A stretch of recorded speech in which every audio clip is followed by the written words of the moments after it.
Hi friends, welcome to Shastika kitchen. இன்னைக்கு நம்ம பார்க்க போற ரெசிபி வாழைப்பூ குழம்பு. எப்படி சூப்பரா சிம்பிளா செய்யலாம்னு பார்க்கலாம். இதுக்கு ஒரு பாத்திரத்துல ஒரு 1/2 கப் அளவு கொஞ்சமா தண்ணி சேர்த்துட்டு கொஞ்சமா உப்பு 1/2 டீஸ்பூன் அளவுக்கு மஞ்சள்தூள் சேர்த்துக்கோங்க. சேர்த்துட்டு இது கூட ஏற்கனவே கழுவி க்ளீன் பண்ணி வச்சிருக்கிற வாழைப்பூவையும் சேர்த்துக்கலாம். வாழைப்பூவை க்ளீன் பண்ணிவிட்டு கொஞ்சமாக மோரில் போட்டு வச்சுக்கோங்க, இல்லைனா ஃபுல்லாக கருப்பாயிடும். இதை எல்லாத்தையும் சேர்த்துட்டு இதை ஒரு 5 நிமிஷம் நல்லா கொதிக்க வச்சுக்கலாம். பாதி குக்கானா போதும். தண்ணியை ஃபுல்லாக வடிகட்டி தனியாக எடுத்து வச்சுக்கோங்க. இப்போ இன்னொரு பாத்திரத்தில் 2 டேபிள் ஸ்பூன் அளவுக்கு எண்ணெய் சேர்த்துருக்கேன். 1/2 டீஸ்பூன் கடுகு, 1/4 டீஸ்பூன் அளவுக்கு வெந்தயம் சேர்த்துக்கலாம். இப்போ இதெல்லாம் பொரிஞ்சக்கப்புறமா ஒரு பெரிய சைஸ் வெங்காயம் குட்டி குட்டியாக கட் பண்ணியிருக்கேன், இதையும் சேர்த்து இது கூட வதக்கிக்கோங்க. அப்புறமா கொஞ்சமாக கருவேப்பிலை இலை இதையும் சேர்த்துக்கலாம், வாசனைக்காக தான். ஓரளவுக்கு வதங்கினக்கப்புறமா ஒரு 1.5 தக்காளி அளவு, இல்லைனா ஒரு பெரிய சைஸ் தக்காளி குட்டி குட்டியாக கட் பண்ணி அதையும் இதோட சேர்த்துக்கலாம்.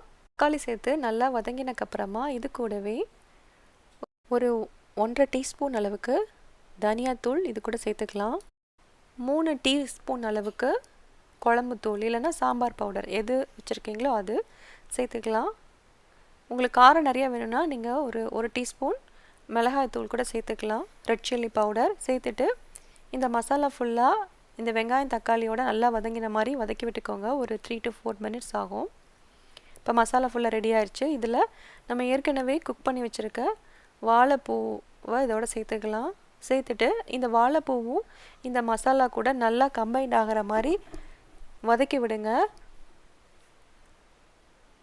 இப்போ நல்லா வதங்கியாச்சு. இதில் ஒரு லெமன் சைஸ் அளவு புளி எடுத்து அதை தண்ணியில் கரைச்சி வச்சுருக்கிறேன், அதை சேர்த்துக்கலாம்.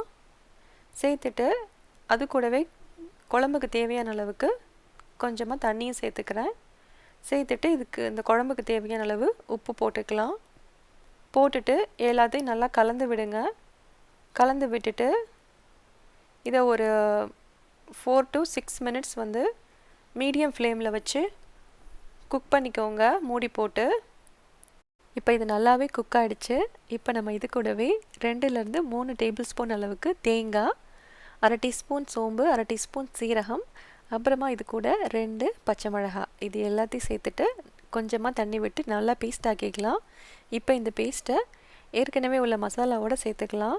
சேர்த்துட்டு இதை நல்லா ஒரு தடவை கலந்து விடுங்க.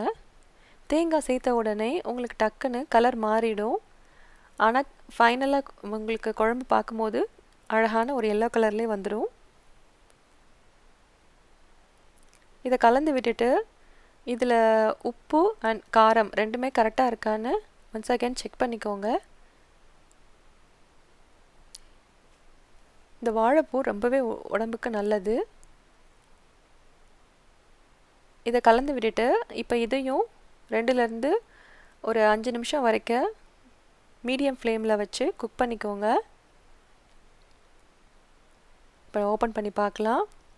நம்மளோட வாழைப்பூ குழம்பு ரொம்பவே சூப்பராக ரெடி ஆகிடுச்சு.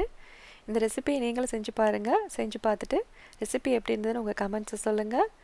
உங்களுக்கு வீடியோ பிடிச்சதுன்னா லைக் பண்ணுங்கள். சஷ்டிகா கிச்சனை மறக்காமல் சப்ஸ்கிரைப் பண்ணுங்கள். உங்கள் ஃப்ரெண்ட்ஸ்க்கும் ஷேர் பண்ணுங்கள். இன்னொரு நல்ல ரெசிபியில் உங்கள் எல்லாரையும் சந்திக்கிறேன். பாய்.